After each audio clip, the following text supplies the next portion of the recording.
heard my own daughter say, "Lock her in the basement." At 6:20 a.m., I was already awake, staring at the ceiling when the words came through the floorboards. I froze and counted my own breaths. I'm Mary, 53, a retired nurse, and this is my house, or it used to feel that way.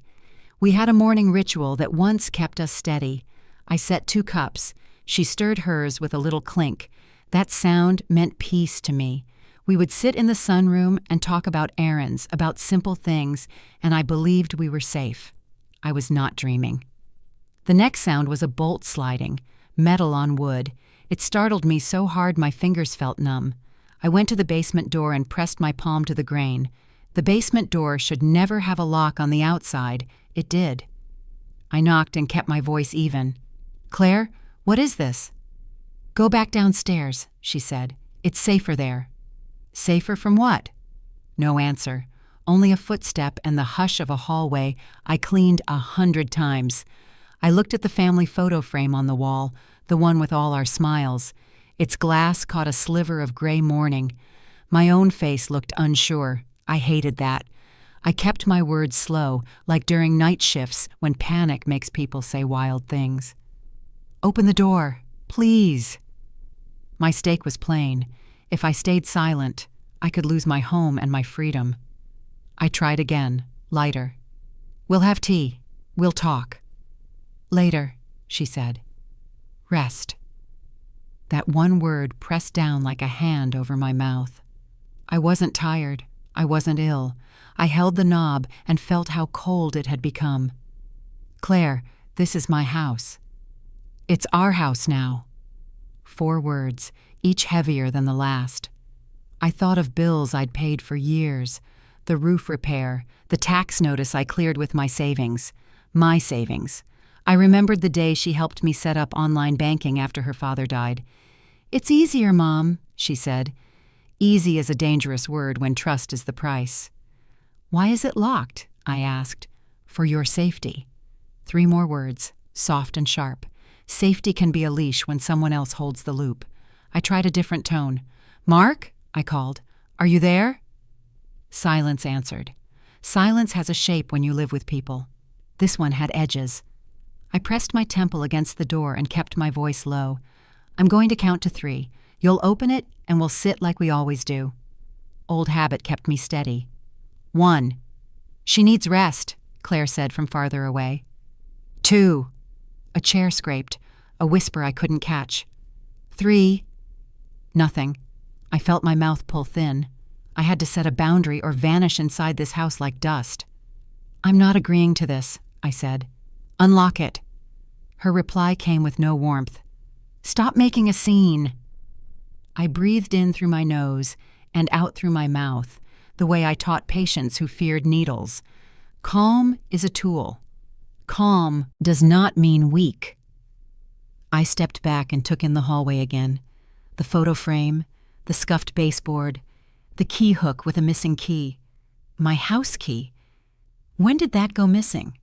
A small detail, but small things add up to cages. Short lines, steady breath, hold ground. "Open the door." No answer. "Claire, listen to me." No answer. "Do not do this." I waited long enough to feel the sweat cool on my back. I could list 10 ways this choice could spiral. I did not list them. I spoke the one truth that mattered. "If you keep me down there, I will call for help." "You're confused," she said. That word again, confused.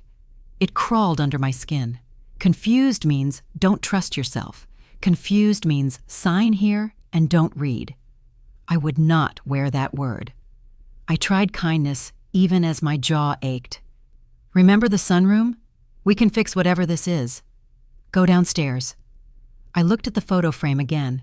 Her arm was around my shoulders in that picture. I had paid for the photographer and the matching sweaters because she smiled when they arrived in the mail. I felt a small sting behind my eyes. I blinked it away. Crying never fixed a lock. My mind went to money because money is power in a house, quiet power you don't notice until it's gone.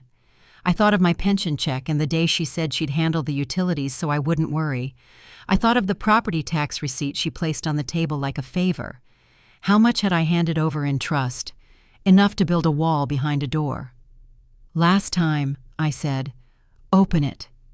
The heel of a shoe tapped once on wood. My grip tightened on the knob. I felt the roughness of the door's grain, the small ridge near the latch where years of hands left a mark. The house listened. So did I. Then a whisper, too soft to catch. I leaned closer. The lock clicked again, tighter this time. They said it was for my own good. That morning light crept under the door like a thin blade. My stomach turned when I smelled something sweet and wrong. Porridge with medicine. Claire's voice floated down the stairs, calm and rehearsed. "Mom, the doctor says you need rest." The word doctor used to mean help. Now it sounded like a verdict. I waited until she left the tray on the step before speaking. "What doctor? I haven't seen one." She smiled through the crack. "You forget things. Let me handle it." Her tone was gentle enough to sting. The tray wobbled as she slid it toward me. Tea, toast, and 2 white pills. I picked one up, sharp-edged and unfamiliar. The bitter taste stayed long after it dissolved. When I was younger, I could tell if a patient was lying by how they blinked. Claire didn't blink at all. Around noon, I stared at the small notebook I kept in the basement, listing what time she brought food, what I heard through the vent, even the day she took my phone. Each line steadied me. If I wrote it, it was real. I looked toward the tiny window above the washer, the one that used to overlook my rose garden. In summer, I'd kneel there in the dirt beside her father, trimming the stems and humming old songs. I could almost feel the heat of those afternoons, the scent of soil, the weight of the watering can, the rhythm of ordinary love. That garden once proved our life was still growing. Now it was only weeds, roots reaching where they shouldn't. At 3:00 p.m., I heard voices upstairs again. A knock followed. Claire's tone brightened. "Come in." Then another woman spoke, polite, official. My pulse kicked. I moved closer to the door. The visitor said she was from social services, checking on an elderly parent's well-being. I wanted to shout. Claire beat me to it. "She's having trouble remembering things," she said. "We've locked the door because she gets confused at night." Confused, that word again. It slipped into every conversation like a stain. I called out, "I'm not confused. Ask me the date." No one answered. Footsteps shuffled. The visitor's voice lowered, almost apologetic. "As long as she's being cared for." Cared for. That's what prisons claim too. A paper pamphlet slid under the door. I crouched and picked it up.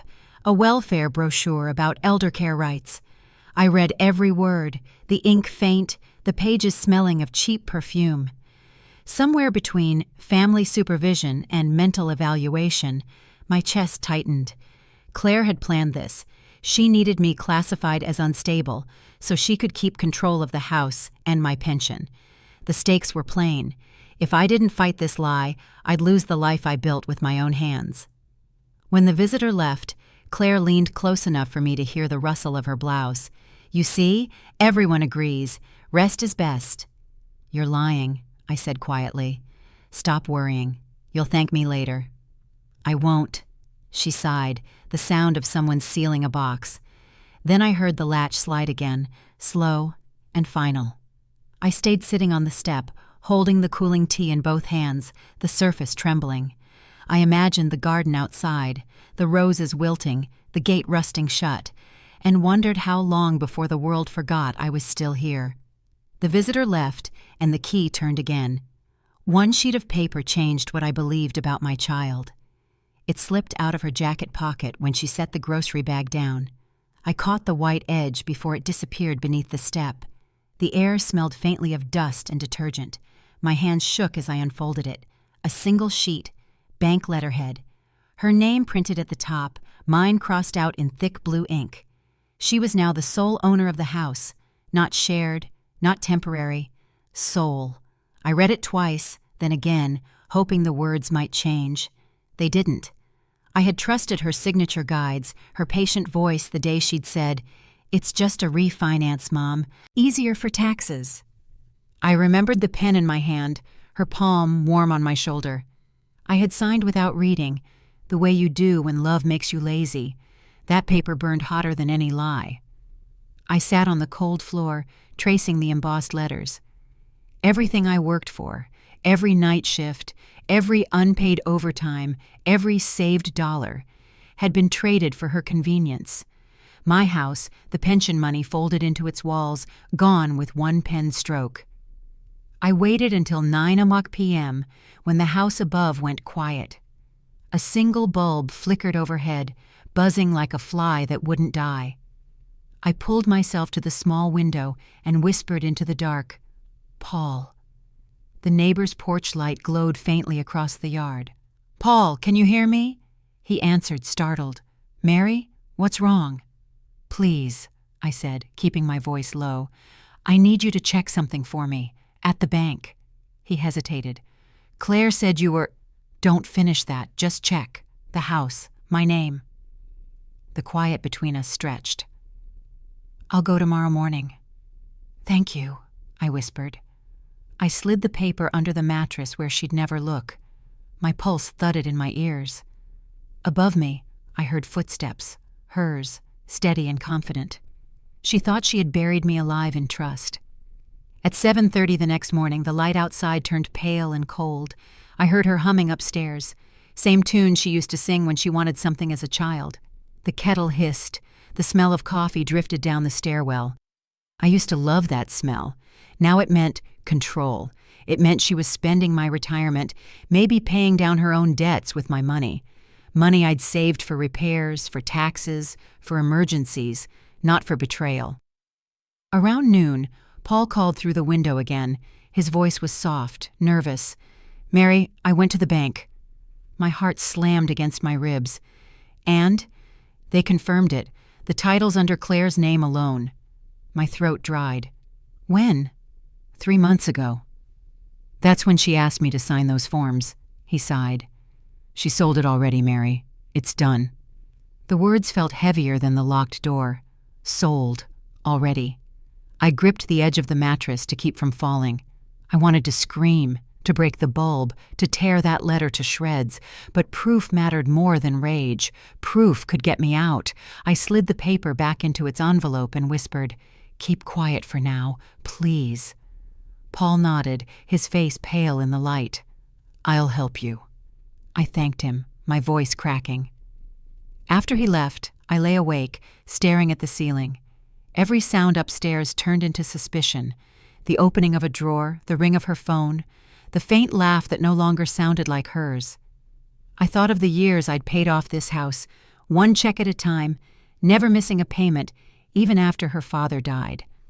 The foundation of my life, traded away while I slept under the same roof. My world had narrowed to this basement, one thin window and a secret folded in paper. Still, that sheet meant something now. It meant I wasn't crazy.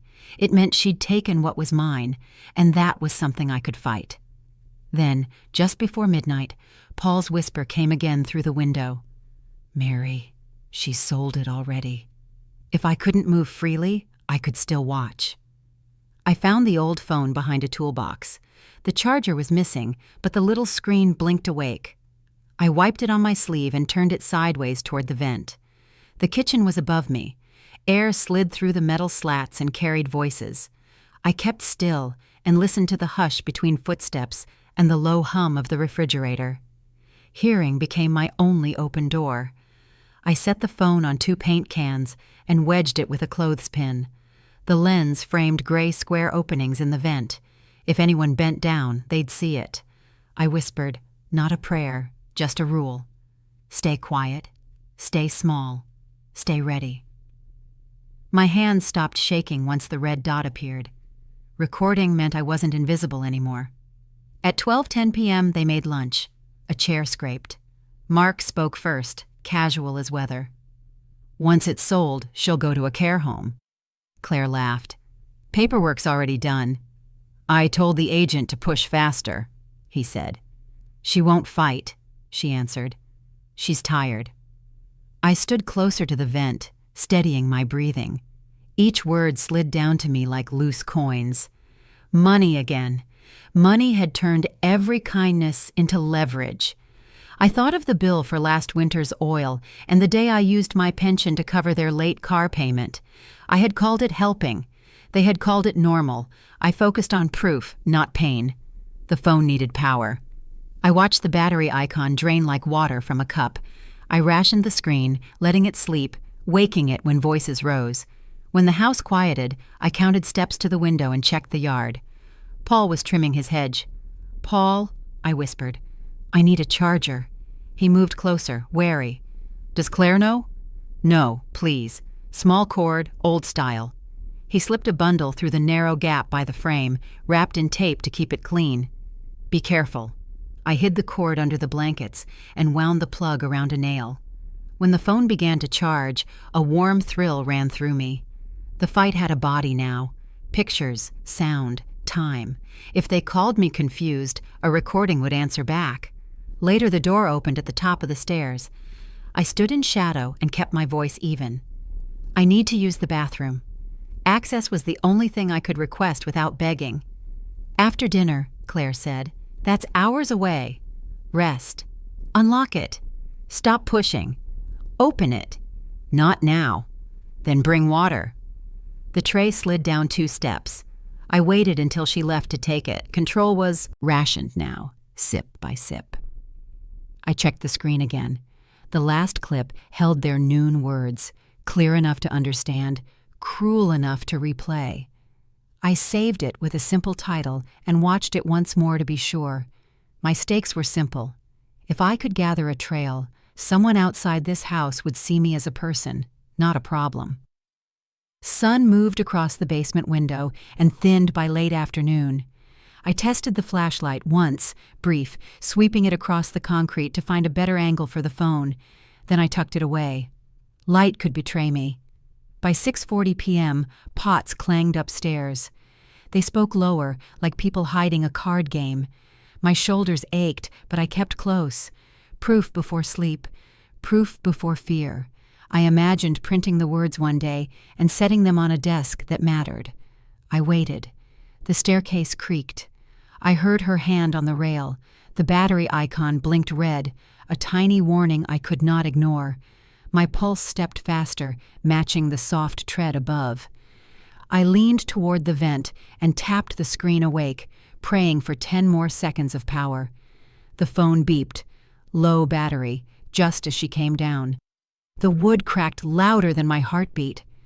I waited until nightfall and watched the house settle. At 10:35 p.m., the street was empty. I wrapped my hands in a towel, braced my feet, and drove my shoulder into the door. The shock rang up my spine. The rough grain bit my skin. Pain told me I was still mine. I hit it again. The bolt held. I hit lower. A split opened like a mouth. Splintered wood gave way with a dry cry. I wedged my fingers in, edges like needles, and shoved until the frame sighed. Touch kept me brave. 3, 2, 1. The lock tore loose. I ran. Barefoot on cold steps, up past the washer, and into air that smelled of old soup. My flashlight beam swept the kitchen once and vanished as I clicked it off. I aimed for the porch. Claire stepped from the hall with her phone raised. "Stop. Move. You're not well." "Open the door." We stared at each other. The porch switch was behind her. Freedom was 12 steps away. She pressed record. "Say that again." "Let me pass." "You're scaring me." "I will call for help." Her smile thinned. "Go ahead." Behind her, the family photograph hung crooked. I thought of the years of payments that made this hallway mine. Money remembers who keeps a roof standing. I pushed forward.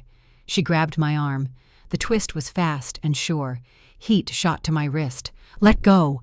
"Stop fighting. I am leaving." She yanked again. Something popped.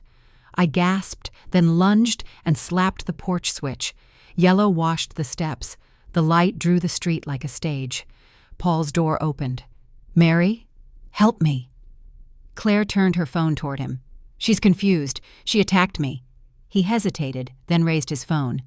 "I'm calling the police." My stakes were plain. If tonight failed, she'd keep my pension and the house she'd sold. Repairs, taxes, even winter oil would come from my silence. I could not afford silence. Every month has a bill. Fear pays none. By 10:49 p.m., a cruiser rolled up, blue strobes brushing the windows. 2 officers stepped out, hands open. Claire spoke first, tears quick and tidy. She broke the door and grabbed me. I lifted my arm. Skin swelled red where she'd gripped. She locked me in. One officer glanced at the splintered wood, then at her camera. He nodded as if both stories could be true and asked for identification. Claire answered smoothly. I stumbled because pain made words heavy. "Ma'am, we'll take a statement," he said. "Let's keep voices down." I picked the facts that mattered. The door was locked from the outside. I had bruises. I needed air. He wrote short notes. Claire dabbed her eyes with a sleeve I used to iron. The other officer walked through the kitchen and came back with a look I couldn't read. They spoke to her for a long minute, then to me for less. "We'll request a welfare check," the first one said. "I'm not unsafe with myself," I answered. "I'm unsafe with her." He met my eyes but didn't hold them. "We have the call on record." Record isn't rescue. I stood straighter and drew a line. "I do not consent to being locked in that basement again." Claire's mouth twitched. "She's exhausted. Tomorrow will be better. Tonight matters.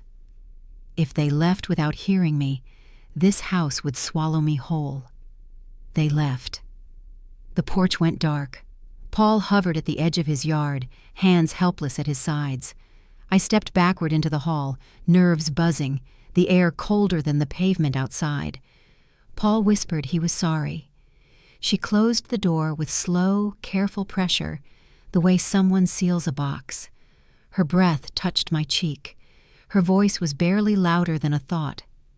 She whispered, "Next time, no one will hear you."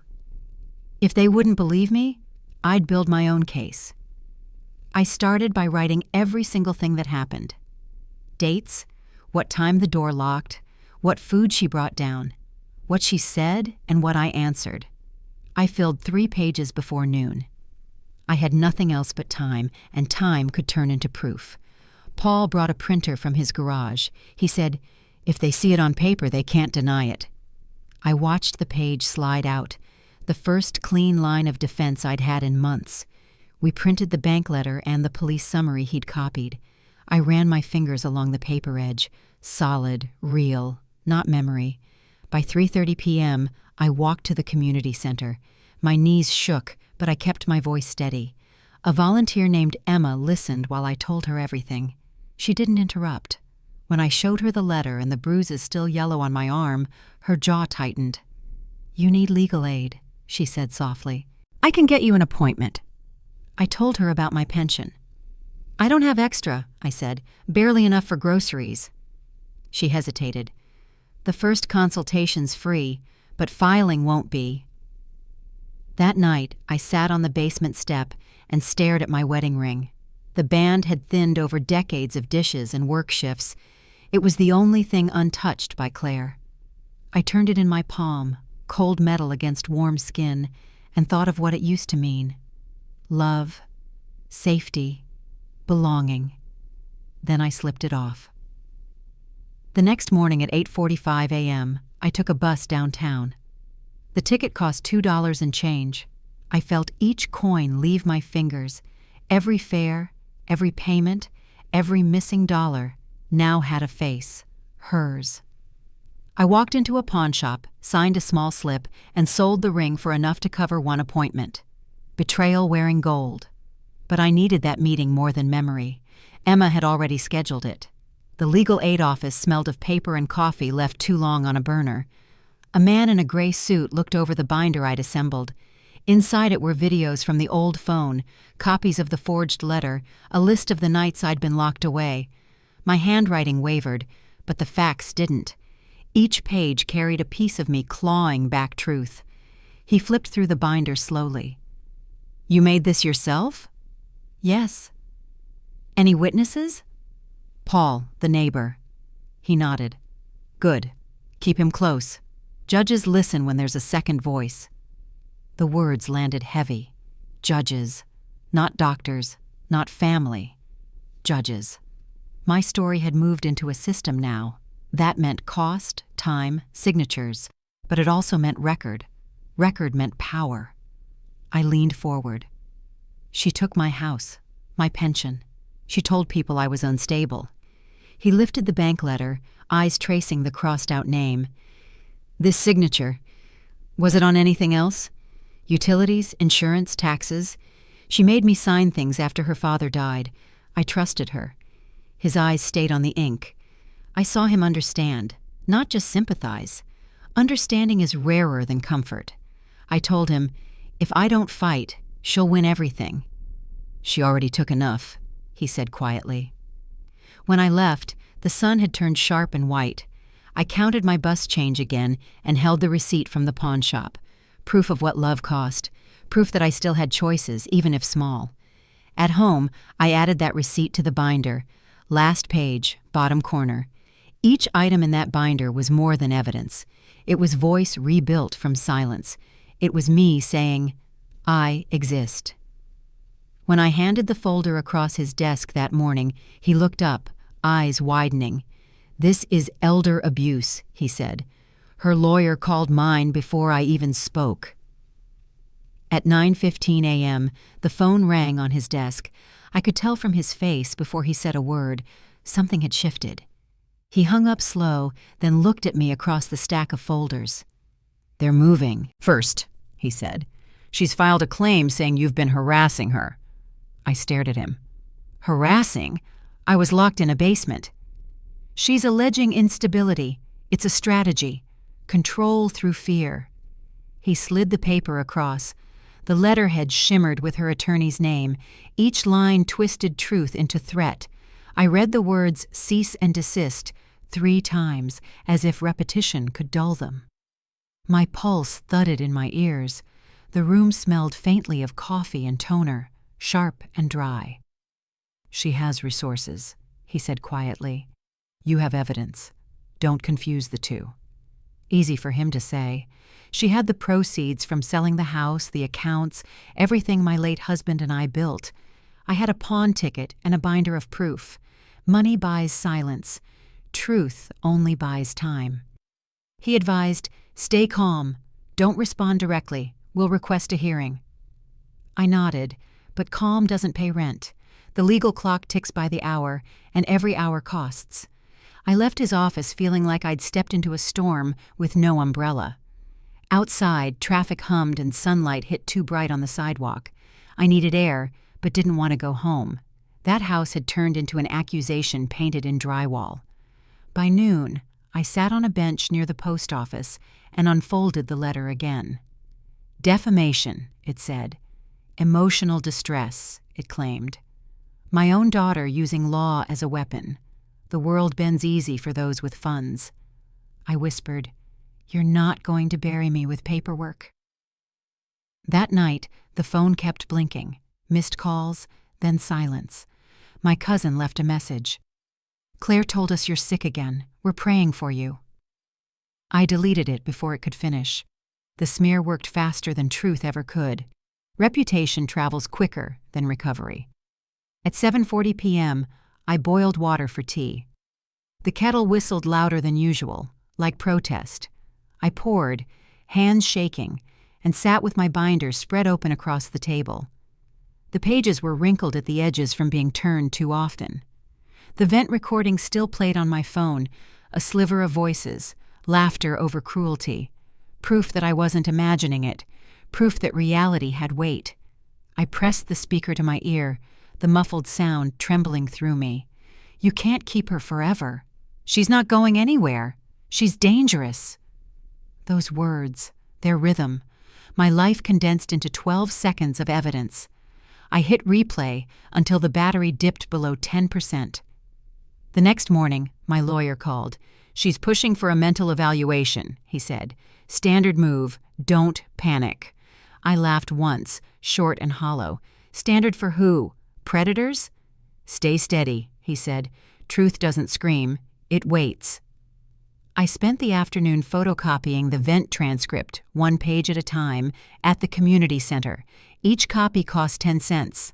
I counted the change carefully, afraid to make a mistake. Proof takes money. Lies are free. At 5:25 p.m., I walked past a cafe window and caught my reflection. Tired, older, holding a folder thicker than my patience. Behind the glass, people laughed, tapping phones, living lives untouched by accusation.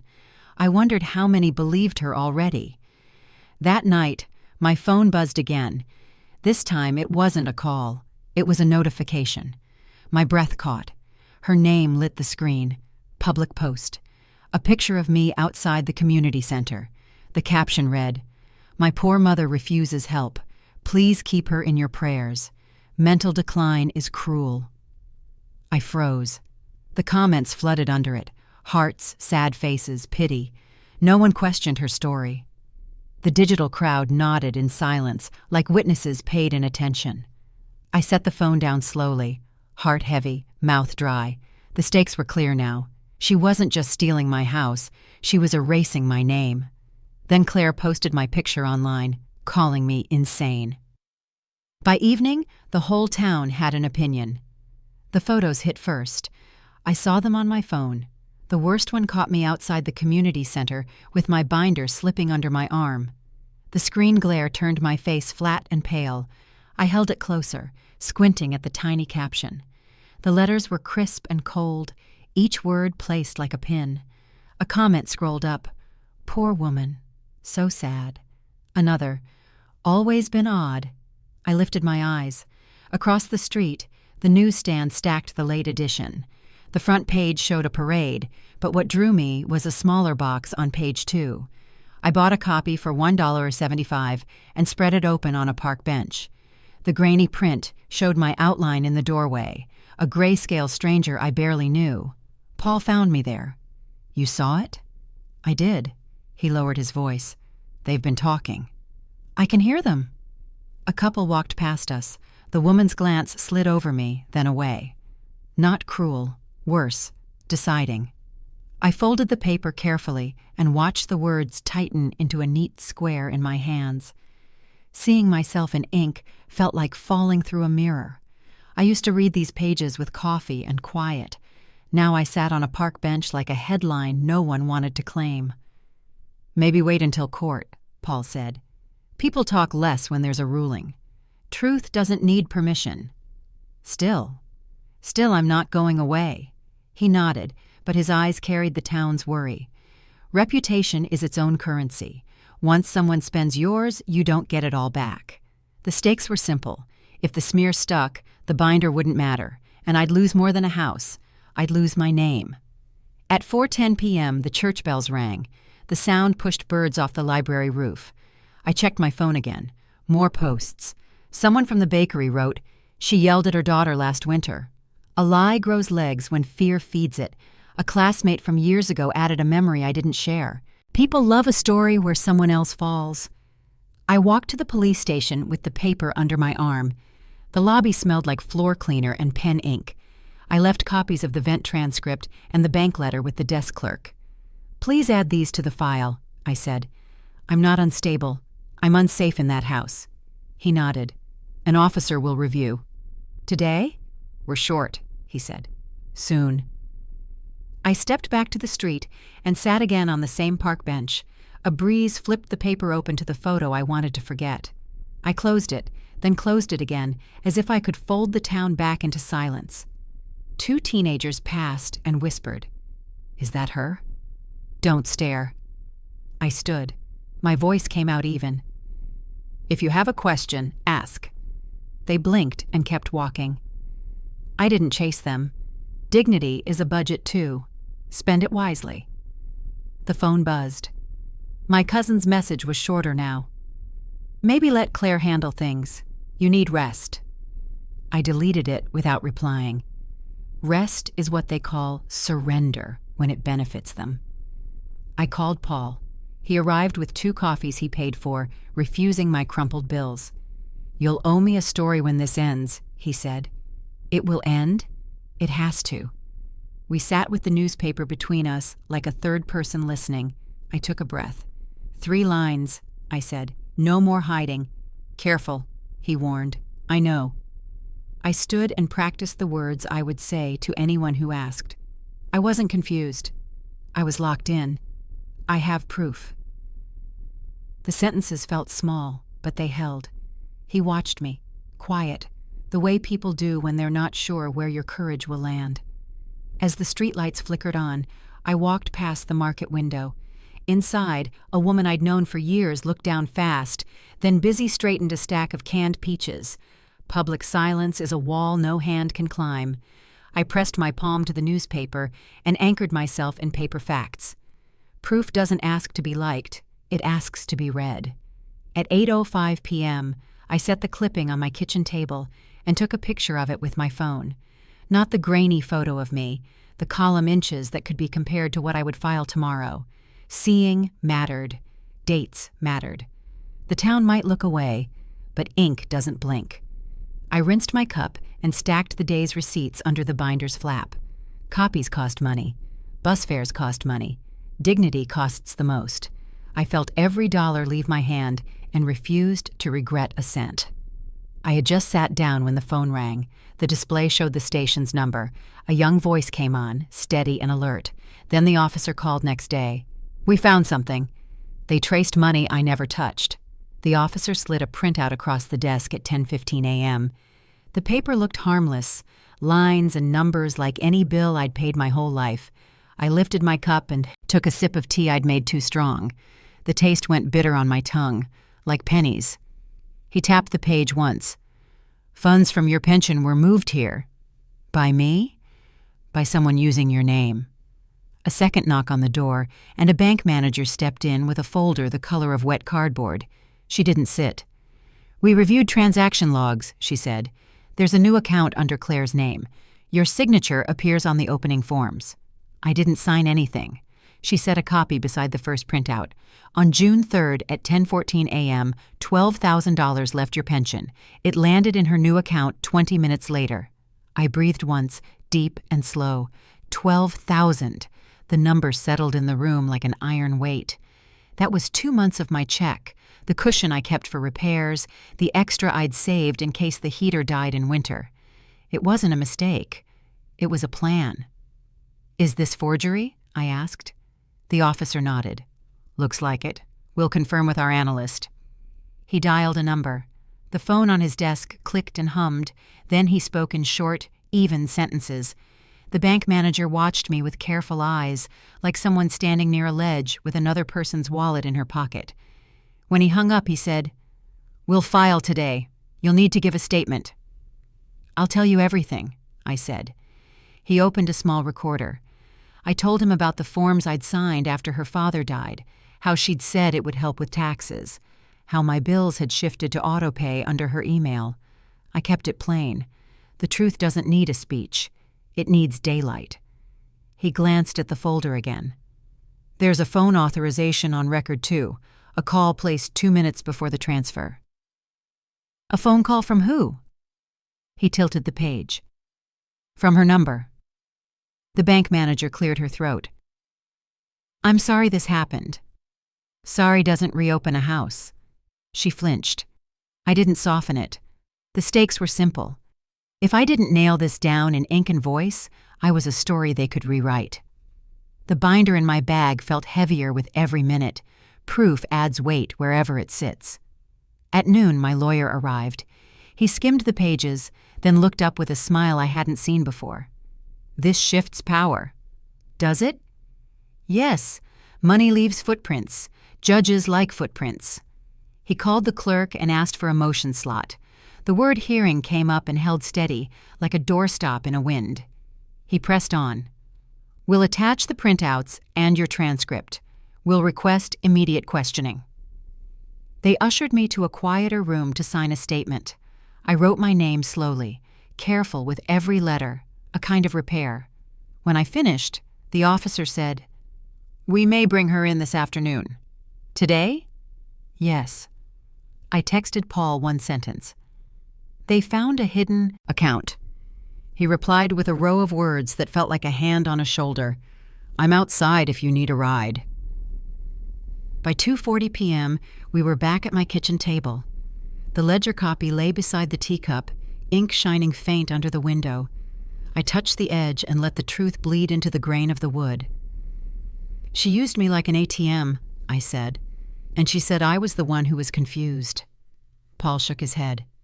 People can lie, numbers don't. The phone rang at 3:05 p.m. The officer's voice was crisp. We've requested she come in. If she refuses, we'll bring her. Will you tell me? You'll know soon. Minutes crawled. I rinsed the cup and set it upside down to dry. The ring of the porcelain left a small, wet circle, a clock without hands. I thought of the heater that needed maintenance, the roof that would need patching by fall, the grocery list folded in the drawer. Every item had been paid for with hours of my life. She'd cashed those hours like winnings. At 4:10 p.m., the officer called again. She's here. I held the phone tight. And? Wait by your door. If we need you, we'll send a car. I paced once, twice. The house breathed with me, the quiet hall, the photo frame, the steady hum I used to call peace. A car door shut outside. Then another, boots on steps, voices. I moved to the threshold and pressed my hand to the wall to steady the shake. A short, sharp sound cut through the air. Not laughter, not words. Anger, trying to be a storm. Claire screamed as the officers led her away. I faced her across the long table. It was 9:00 a.m. sharp when the clerk called our names. The room smelled faintly of paper and polish.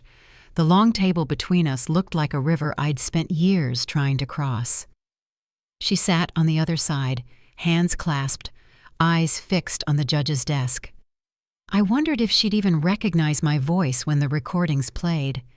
My binder lay in front of me, edges worn smooth from being opened too many times. The gavel struck once, short and clean. The judge said, "We'll begin with the evidence."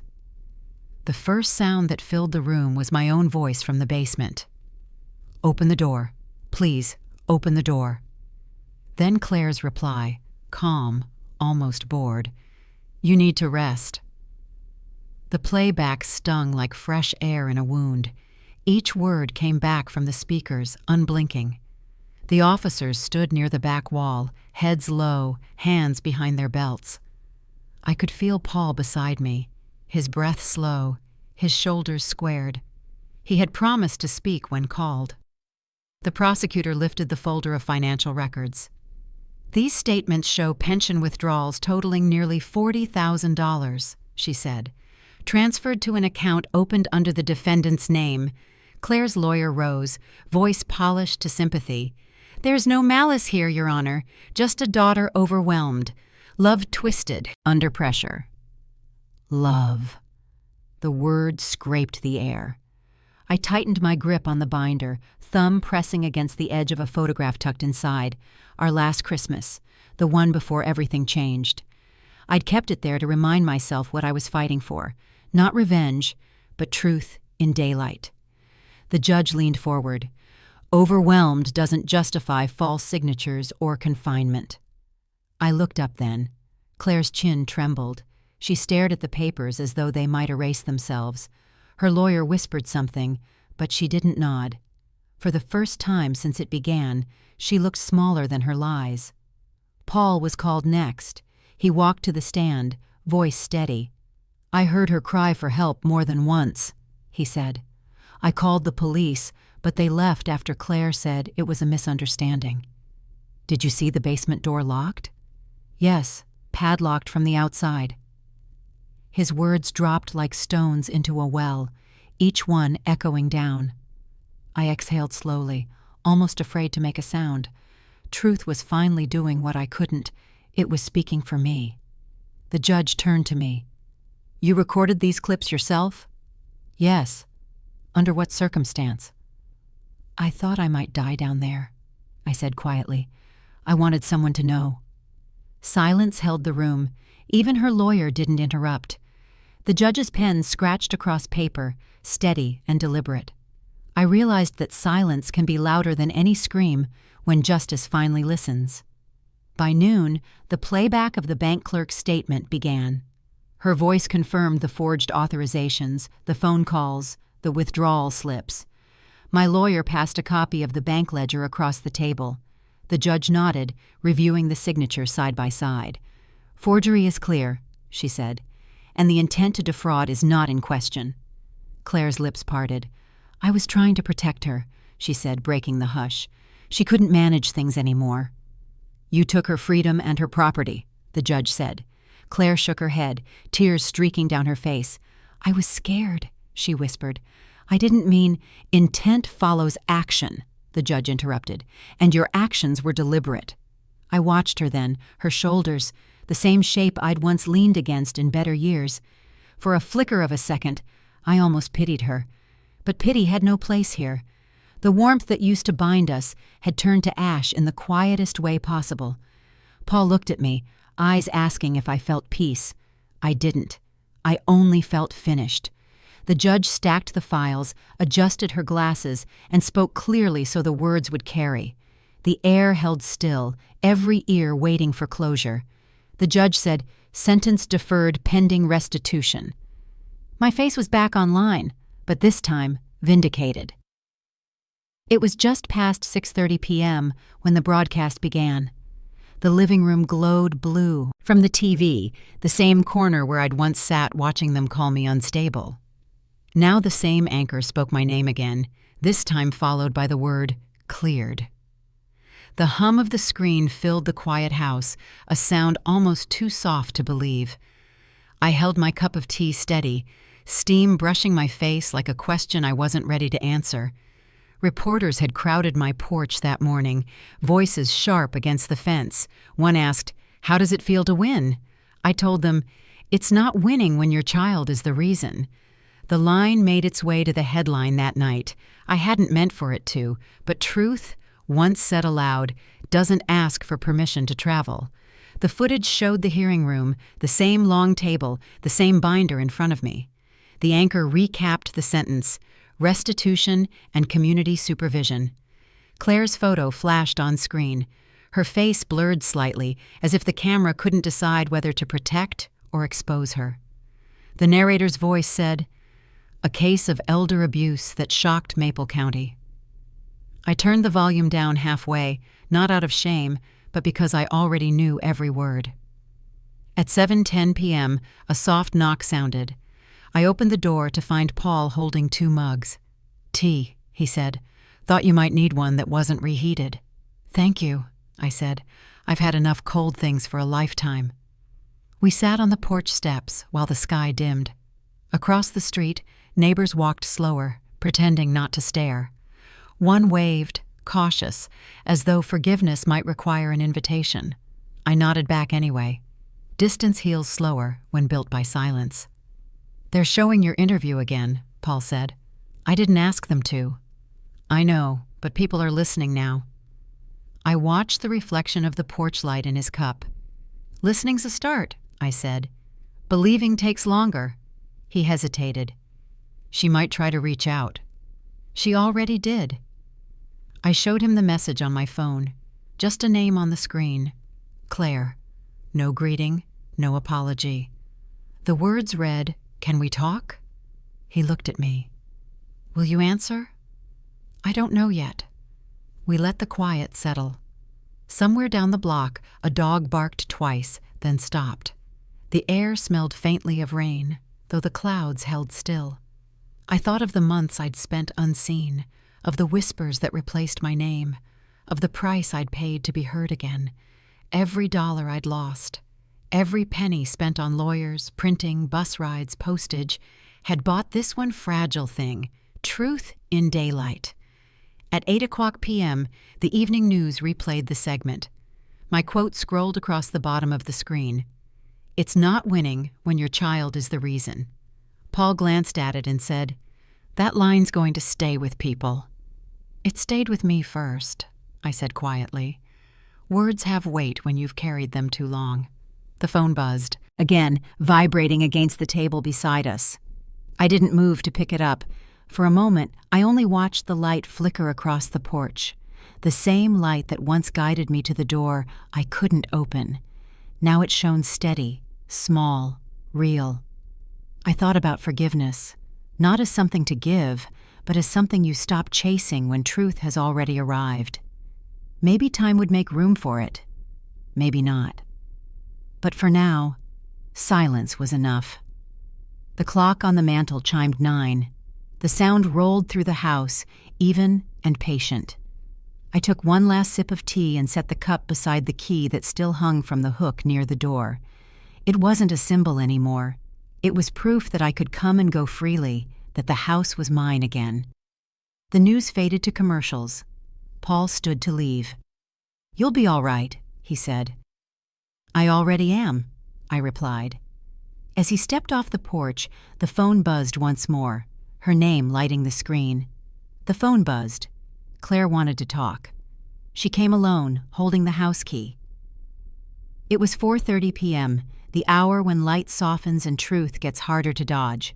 The metal pressed cool against my palm when she set it there. I felt the weight before I saw the scratches, tiny scars, from all the times it owned me instead of the other way around. My thumb traced the notch. The edge bit skin. I didn't pull away. "I came to return it," she said. "That's what restitution looks like," I answered. "Start with the small things." She stood in the doorway, jacket too thin for the weather, eyes rimmed red.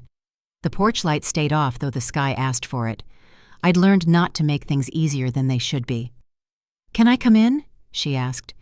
"You can sit," I said. "You can't stay." We moved to the table. The empty cup I'd set out for her waited between us like a question with no good answer. Steam rose from my own mug and thinned to nothing, as if memory itself could evaporate.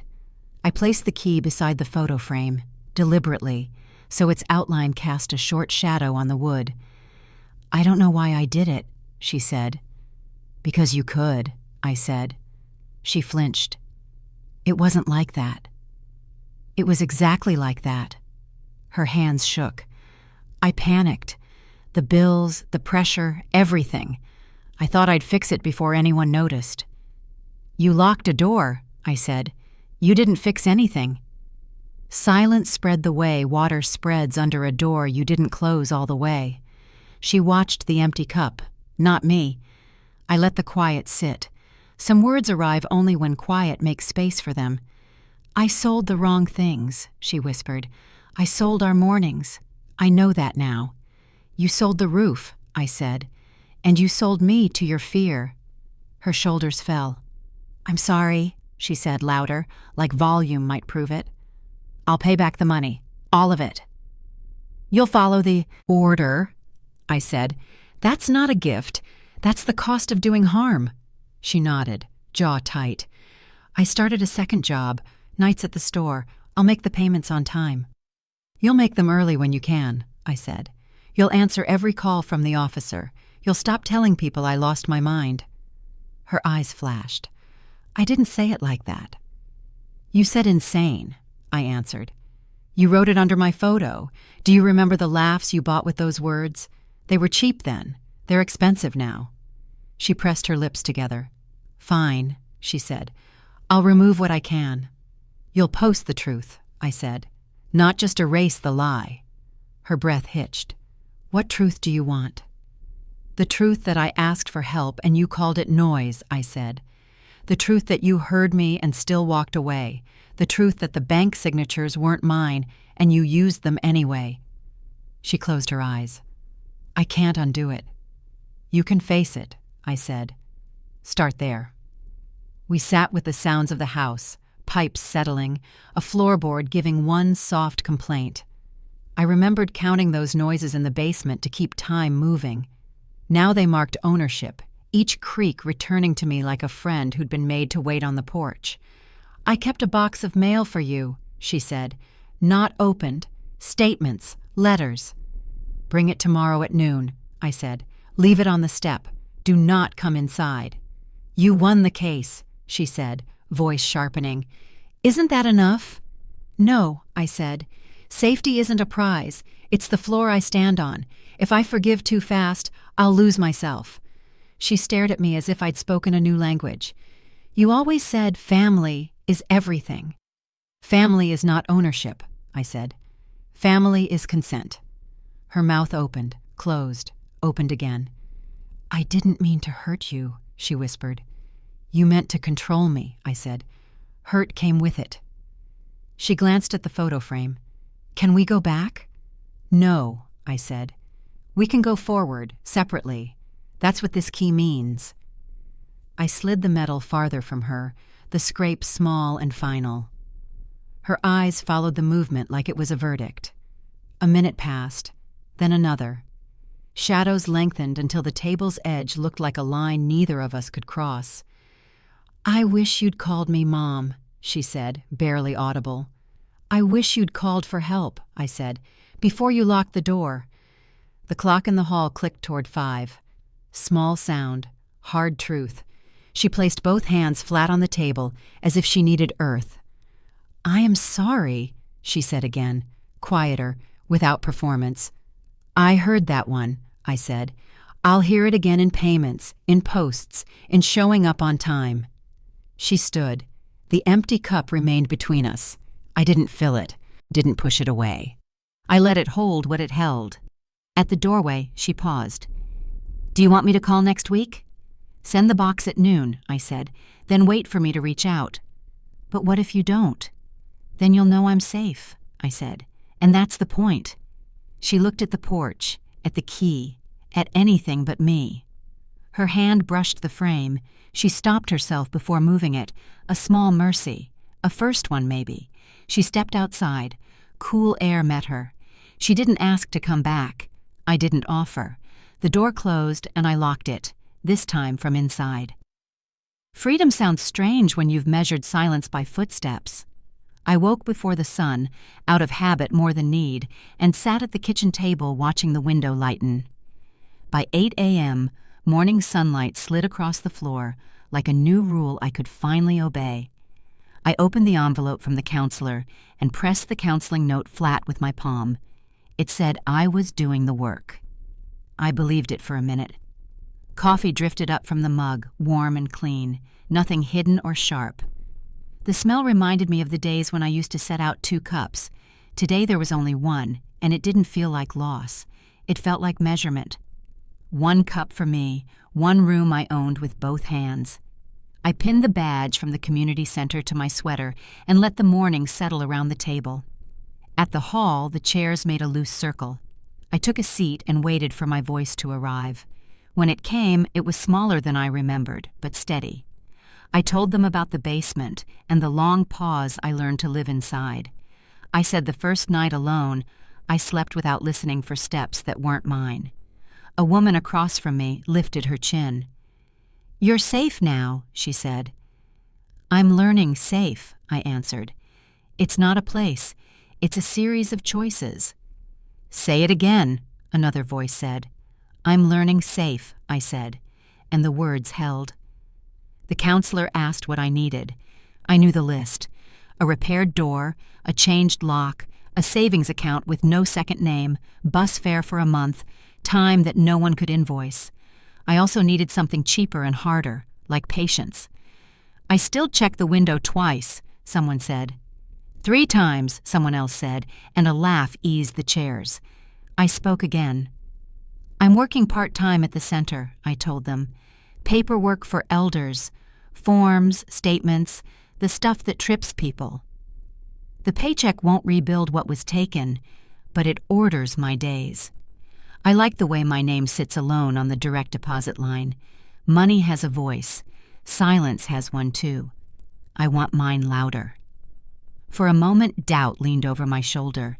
It whispered that peace is borrowed, that people change, then change back. I breathed and counted to 4. The day on my hands did not move away. I keep the binder tucked in the hall cabinet, not to wave around, not to reopen wounds. It sits where I can reach it in under a minute. That's enough. The counselor asked each of us for 1 boundary to practice this week. I chose an answer I can live with. "If she calls at night," I said, "I'll let it ring." Or say it out loud, the counselor said. Let your body hear it. I swallowed and tried. No more midnight explanations. Spikes came next, tight and fast. Don't soften it. I won't. Keep your door locked. I will. Ask for receipts. Every time. My chest eased. Short lines, firm feet on the floor. I walked home. The bench that once felt like a jury looked ordinary. The air moved around me like a simple thing I had paid for and owned. Back at the house, the badge caught my collar when I set the sweater aside. The counseling note stayed on the fridge. I read the line that mattered. You have the right to quiet that does not ask permission. Stakes stay simple now. If I trade my quiet away, I trade my life. At noon I made a sandwich, left the second plate in the cabinet, and counted the dollars in my wallet out of habit. Bus fare for tomorrow, groceries on Thursday, a small cushion I planned to guard like breath. Then a letter arrived from the court. The letter called it restitution. I called it closure. At 9 a.m., I slit the envelope and read each line twice. The order named the repayment from the property sale and a signed apology attached to it. It wasn't the whole loss, but it was the first straight sentence in months. Finally. I set the envelope beside the stove and reached for the kettle. I brewed tea the way I did in quieter years.